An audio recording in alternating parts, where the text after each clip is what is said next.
Bapak. Baik, Bu Eka. Jadi di sini saya lagi belajar di CGP Bapak tentang pengambilan keputusan. Apa namanya? Tentang pengambilan keputusan. Jadi di CGP kami kan belajar tentang pengambilan keputusan Bapak. Jadi Pak, di sini saya mau mewawancari Bapak tentang pengambilan keputusan yang selama ini Bapak lakukan. Jadi di sini dalam pengambilan keputusan, apakah di sini Bapak bisa mengidentifikasi tentang kasus-kasus apa ini dia masuk ke dalam dilema etika atau ajakan moral gitu Bapak? Oh ya, ya itu tergantung masalahnya apa. Biasanya kalau masalahnya itu sangat mendesak, itu kan pengambilan keputusannya itu kan juga cepat. Nah, di situ mungkin pertimbangan itu sudah agak pertimbangan terkait dengan moral itu kalau keputusannya itu mendesak itu mungkin agak terpinggirkan karena memang keputusan itu harus dalam waktu yang sangat cepat.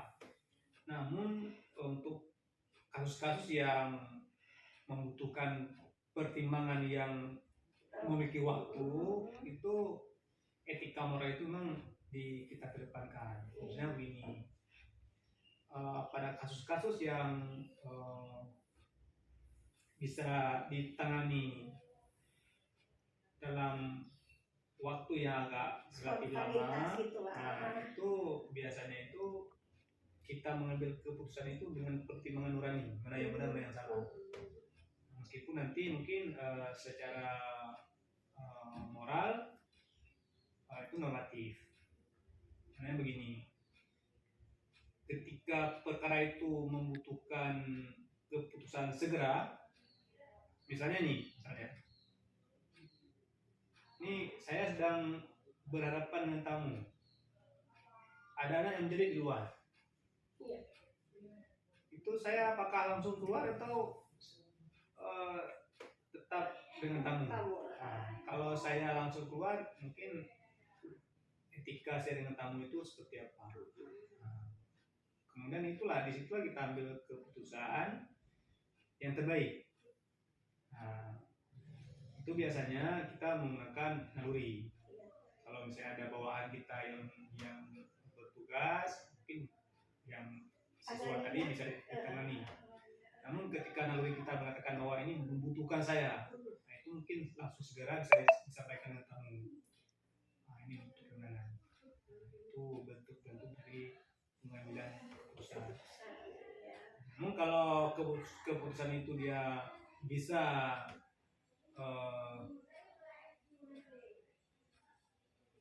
atas pertimbangan waktu itu bukan segera, mungkin itu etika moralnya lebih dikedepankan. Nah, itu lebih dikedepankan. Terhadap apapun kasusnya.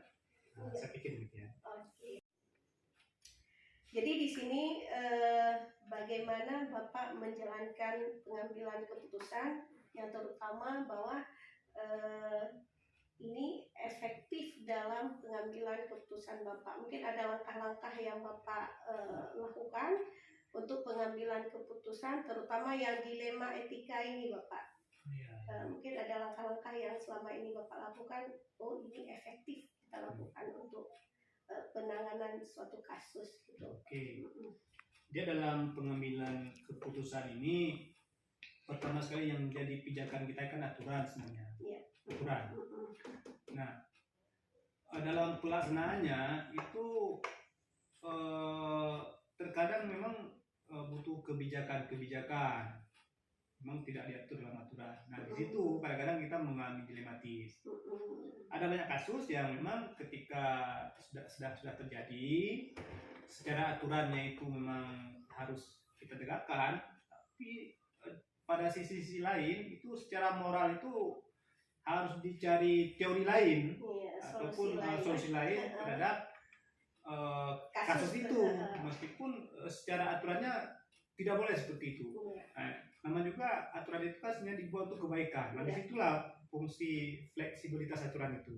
Ya, fleksibel, Fleksibel. tidak mesti kaku seperti yang sudah tertulis. Karena memang kejadian-kejadian itu, kasus itu kan dia dinamis. Sementara aturan itu dibuat, kan kita tidak memandang sesuatu akan terjadi seperti dinamisnya kejadian itu, kan tidak seperti itu.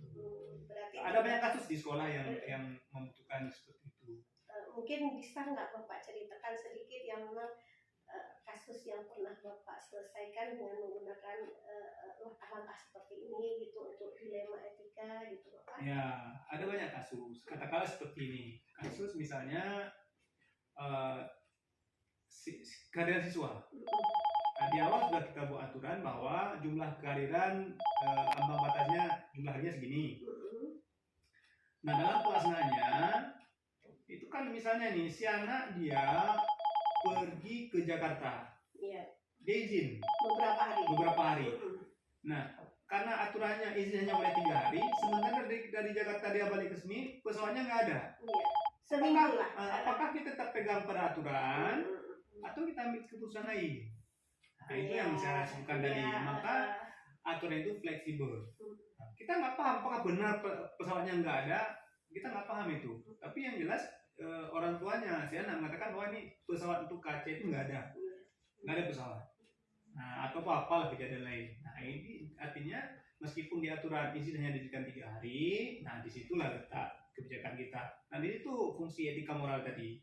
Nah, kita nggak bisa langsung memberi sanksi atau menghukum atau menjatuhkan peraturan tadi kepada si anak bahwa kamu melanggar peraturan.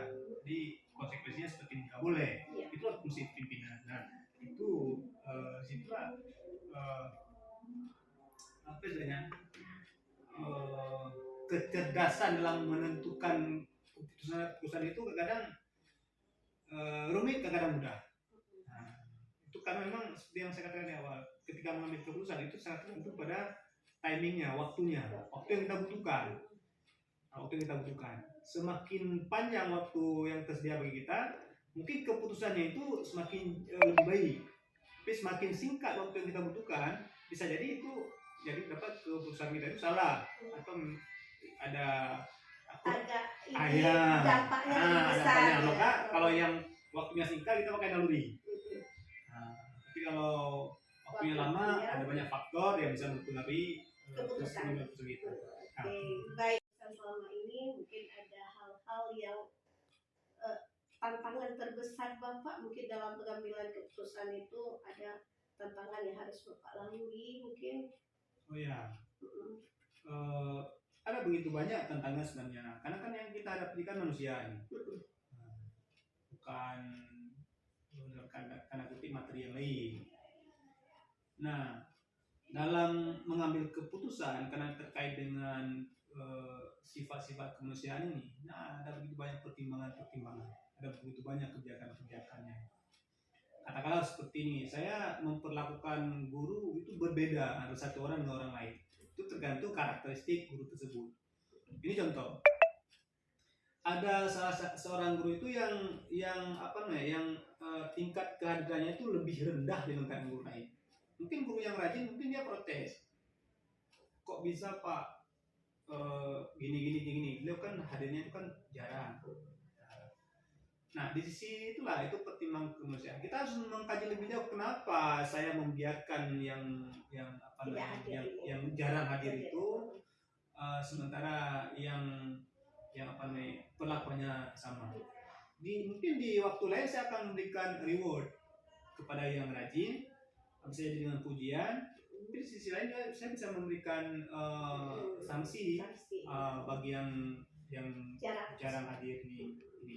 Nah, itu tantangan besar, tantangan terberat.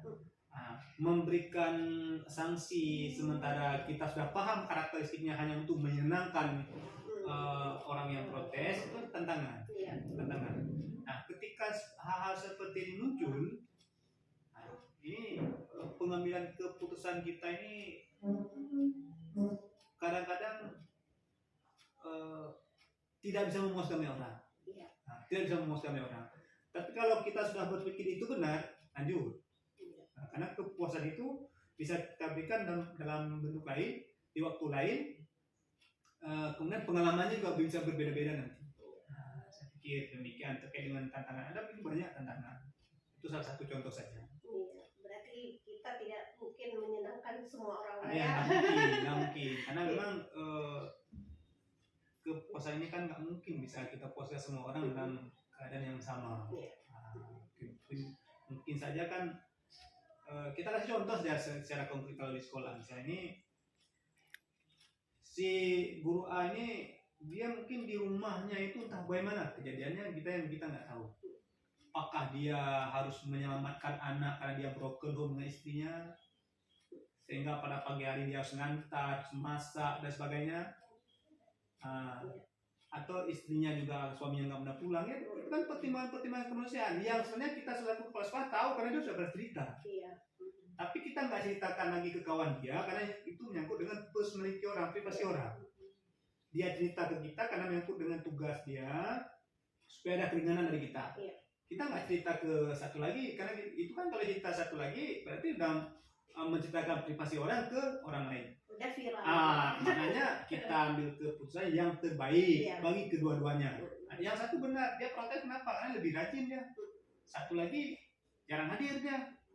Tapi itulah keputusan yang seperti itu yang dapat menjaga iklim sekolah agar tidak terjadi konflik.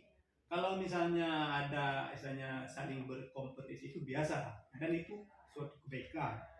Kalau berkompetisi sehingga menghasilkan gesekan itu, jadi kondisi iklimnya tidak kondusif di sekolah. Saya pikir demikian. Oke, Pak.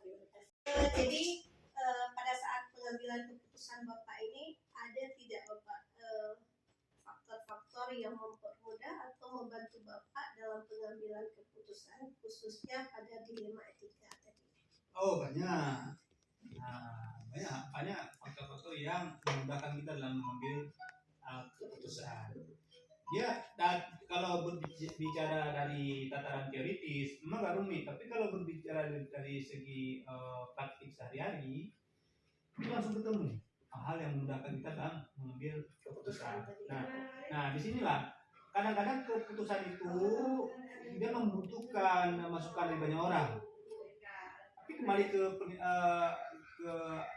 pernyataan saya di awal tadi, kalau keputusan itu dalam waktu yang sangat singkat, kita nggak bisa berharap banyak dari masukan banyak orang. Kan itu. Kalau keputusannya itu, misalnya kita punya waktu yang relatif panjang, itu masukan-masukan dari pihak-pihak lain itu jadi sebuah kemudahan kita dalam mengambil keputusan. Nah, kita bisa asasnya kan mufakat nanti, meskipun nanti keputusannya ada di kita karena kita pimpinan. Kita bisa mempertimbangkan mana yang lebih efektif dan efisien. Nah, itu kan kemudahan-kemudahan. Itu terkait lagi dengan waktu yang tersedia bagi kita dalam memutuskan sesuatu. Saya pikir demikian. Iya, jadi kalau waktunya banyak, bisa lah kita berkolaborasi. Kalau waktunya banyak, semakin banyak faktor yang bisa memudahkan kita. Tapi kalau waktunya sempit, semakin sedikit faktor yang bisa memudahkan kita. Itu tinggal di feeling aja, main perasaan, udah main mana yang lebih nalurinya, ini mana yang lebih efektif dan efisien kita. Nah, itu pertimbangannya sesegera mungkin itu. Biasanya kalau muncul masalah kita selesaikan kemudian. Kemudian yang terakhir Bapak, dari semua hal yang telah Bapak sampaikan tadi, kira-kira pembelajaran apa yang dapat Bapak petik dari pengalaman dilema etika ini? Ini kadang-kadang hal-hal yang sifatnya dilematis itu seperti buah simalakama. Ada kasusnya di sekolah kita tidak sebutkan namanya, ada guru A itu dapat jamnya lebih banyak dibandingkan dengan guru B. Itu pengambilan keputusan ketika pemberian jam itu kan asasnya penilaian kinerja. Asasnya kan penilaian kinerja. Nah, dalam hal penilaian kinerja ini bisa jadi kan si guru A di hatinya nggak terima kok saya dinilainya seperti ini, meskipun kita kan punya instrumen penilaian kinerja. Ketika kita berikan jam itu, kita punya instrumen penilaian kinerja, dan instrumen itu secara teori ilmiah ya. Nah, etika seperti ini yang apa namanya yang kita tegakkan. Sementara pada satu sisi kan dilematis juga. Iya. Sama-sama. Dilematis juga itu kan. Sama-sama guru, sama-sama butuh jam, tapi satunya lebih banyak kita berikan sehingga dia bisa mengambil tunjangan sertifikasi misalnya. Itu kan dalam praktik langsung. Iya. Satu lagi dia nggak bisa mengambil tunjangan profesi atau sertifikasi. Nah, dasar kita tadi kan penilaian kinerja. Nah, kita pantau dalam waktu yang sangat lama, si B ini layak, si ini tidak layak. Nah, itu. Di satu sisi kan dilematis bagi kita, takut pimpinan. Pasti itu ada perasaan ini kok, rasa keadilannya kok gak ada. Nah, nanti hal seperti itu baru diselesaikan kemudian. Maknanya kalau kita konfirmasi, kenapa Bapak dapatnya jamnya segini. Itu pun dalam perjalanannya itu menunjukkan masalah-masalah baru. Nah, dalam hal ini pertimbangan etika tadi, maka dicari solusi yang sama-sama menang. Nah, kita selaku pimpinan supaya nggak muncul masalah baru, kan dia protes nanti. Kita cari solusi yang memang nggak kerusuhan itu kan jangan sampai muncul masalah baru. Kita selesaikan satu masalah, jangan muncul masalah-masalah baru. Itu kan fungsi daripada ketika kita ambil keputusan. Nah, itu yang sepertinya dilematis bagi kita. Itu memberontak di batin kita. Ini keputusan apa yang harus saya ambil supaya jangan muncul masalah-masalah baru. Itu dilema. Sebuah dilema. Saya pikir demikian. Mungkin ini aja Bapak. Terima kasih atas waktunya. Banyak ilmu yang saya pelajari dari sini Bapak. Walaupun memang tujuan saya ikut CGP bukan untuk kepala sekolah, tapi ada ilmu-ilmu yang akan saya terapkan nantinya di kelas. Namanya pemimpin itu kan pun pembelajaran. Kalau tidak mesti. Terima kasih Bapak.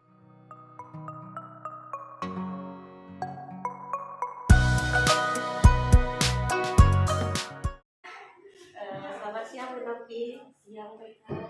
Jadi maaf di waktunya sebentar. Saya ingin mewakili Bu Novi tentang pengambilan keputusan itu. Ada waktu jangan? Insya Allah ada. Jadi di sini kita mulai Bu ya. Jadi selama Bu Novi jadi kepala sekolah, ini bagaimana cara Bu Novi mengidentifikasi antara kasus dilema etika dan ajakan moral. Jadi kalau di sini biasanya ketika ada satu hal atau perkara kasus, biasanya itu langsung ditangani oleh BK. Jadi nanti BK dengan guru dan yang persoalan nanti kami duduk baru dengan kepala sekolah, kami musyawarahkan. Ada beberapa tahapan yang harus dilakukan. Misalnya ketika satu usia anak itu tahapan pertama kami biasanya itu diurus oleh BK atau wali kelas. Ketika itu berhubungan dengan pelajaran di sekolah atau minat dia dalam belajar, maka kurikulum juga akan turun tangan. Di situ nanti dicari penyelesaian apa nanti kurikulum dengan tim BK memanggil siswa itu tahap pertama, atau mengundang orang tua, atau mungkin nanti tahap yang terakhir itu sebelum orang tua kita undang melalui kepala sekolah, diserahkan ke kepala sekolah, itu akan kita lakukan revisi. Jadi ketika orang tua kita undang tidak hadir, maka pihak sekolah yang akan hadir ke. Berarti ada beberapa langkah yang akan ditempuh ya untuk menyelesaikan kasus.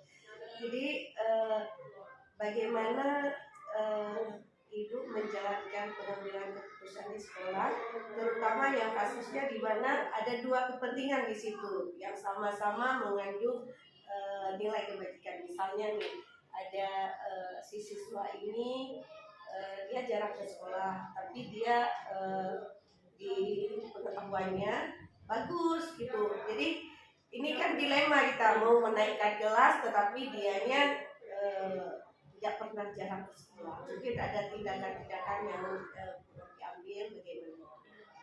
biasanya ketika anak sudah tidak hadir 2 hari itu langsung ada laporan di grup kelas, itu langsung dilaporkan siswa ini tidak hadir 2 hari. Jika sakit maka kita akan kunjungi wali kelas bersama teman-teman satu kelas, itu mereka langsung sewa labi-labi kalau di sini langsung mengunjungi teman-temannya. Jadi ada juga sistemnya ketika anak yang mungkin bukan sakit tetapi mungkin minat sekolahnya agak kurang, itu biasanya dilakukan pendekatan melalui siswa. Jadi kerjasama juga bersama orang tua, nanti orang tua juga sampaikan, Bu, ini dia alasan nggak mau ke sekolah karena mungkin diganggu kawan atau dia dikucilkan. Jadi kita cari permasalahan dulu bagaimana caranya, karena kan peraturannya sebelum 24 hari tidak sekolah, 24 hari tidak hadir, maka tidak di kelas. Jadi sebelum 24 hari itu tercapai, di ke-10, di ke-15 memang sudah kita undang orang tua. Ya, sebelum masalah melebar. Jadi memang sudah tindakan, memang langsung dari BK-nya ditutup terus langsung ke siswaan. Bu, kita langsung visit kemari. Bu, ada ini bermasalah. Jadi kita langsung memang biasanya tindakan, karena kami di sini ada laporan rapat tiap minggu. Jadi tiap minggu itu bagi minggu ini siswaan dan guru, minggu depan untuk tafis. Nah, setelah rapat dari sesama guru, kami ada rapat bersama pimpinan. Setelah rapat bersama pimpinan, kami ada rapat lagi dengan yayasan. Jadi semua kebijakan setiap minggu itu dievaluasi. Jadi insya Allah tidak ada yang lolos, semoga sampai saat ini. Bagus sekali Bu ya, memang sebelum terjadi tapi ya, bisa tanggulangi dulu ya. Terus gini, mungkin ada nggak langkah-langkah yang seperti tadi, karena mungkin ada sesuatu hal, ada tantangan mungkin dalam langkah-langkah seperti yang Ibu ambil tadi, pasti ada tantangan. Mungkin ada tantangan apa yang dalam menjalani? Tantangannya mungkin gini Bu ya, ketika kita undang orang tua ke sekolah, ditelepon sama wali kelas, kadang kan wali kelas dulu yang melakukan pendekatan, tidak melalui surat resmi. Nah, terkadang orang tua langsung merespon anaknya, oh anak ini bermasalah, langsung dia diambil sikap di rumah. Padahal kita sudah sampaikan dulu, Mama kita harus kerjasama. Jadi si abang atau si kakak ini jangan langsung diambil tindakan. Kita mau cari celah untuk berupaya kerjasama, biar kita bisa kerjasama. Tetapi terkadang anak-anak sudah duluan dimarahi di rumah ketika orang tua dapat telepon dari pihak sekolah, padahal kita mau kerjasama atau mungkin kita mau memberikan penghargaan ini. Tetapi anak langsung bilang besok, Bu, Ibu ada telepon ke rumah ya, saya udah dimarahi nih. Keduluan. Jadi mungkin di sini mayoritasnya komunikasi mungkin di daerah kita. Ketika diundang ke sekolah itu mungkin takutnya hal negatif, padahal kan ada juga hal-hal anak-anak yang positif, kita undang juga orang tua, kita berikan penghargaan, seperti itu. Jadi makanya kami ketika menghubungi orang tua, kami sampaikan dulu, Bu, kita kerjasama ini ya, tidak kami sampaikan permasalahan dulu, cuman mungkin karena mungkin beliau juga tahu anaknya mungkin agak sedikit ada kurangnya, jadi langsung apa nih dapat kasus ya di sekolah, seperti itu. Jadi orang tua juga ini takut. Jadi makanya ketika di BK juga kami berikan kesempatan, abang diberikan kesempatan seminggu atau 2 minggu untuk berubah, kita lihat perubahannya. Ketika memang abang tidak ada perubahan, ibu minta undang orang tua. Kami juga sampaikan ke anak, bukan untuk abang atau kakak dimarahi, tetapi untuk biar sama-sama ibu di sekolah bekerja bersama, orang tua di rumah juga bekerja sama. Oh iya, bagus sekali. Berarti ada kolaborasi.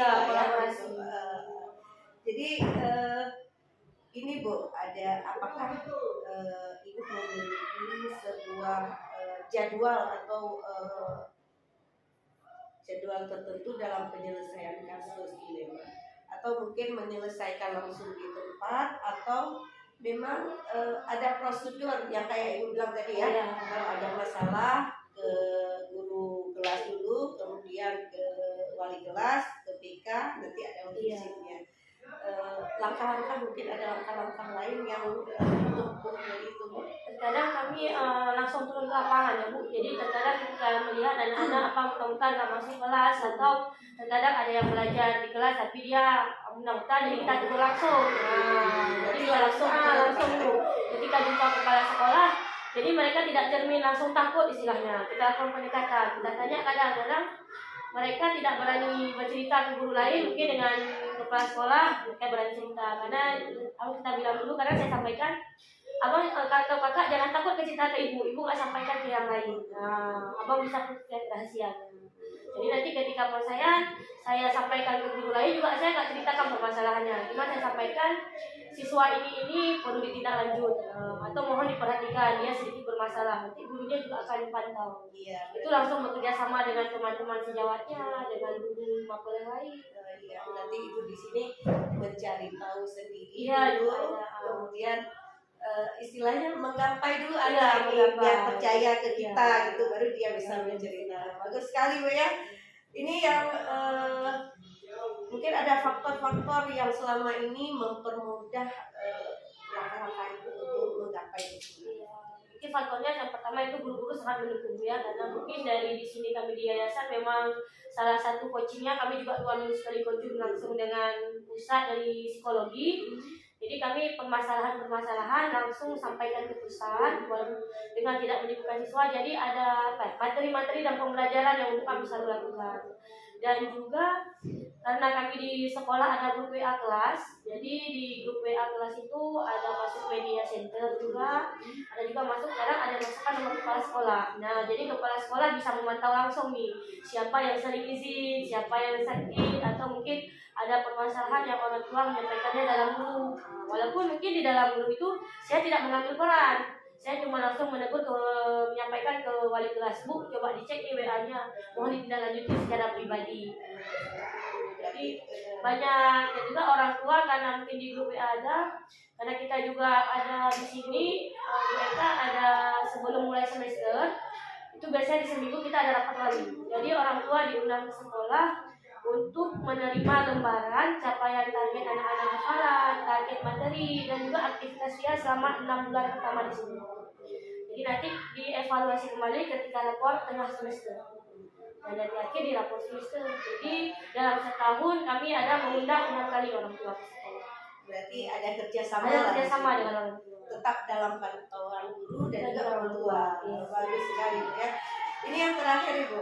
Mungkin dari semua hal yang telah Ibu sampaikan tadi, itu pembelajaran apa yang dapat kita petik dari pengalaman dari keputusan di etika tadi?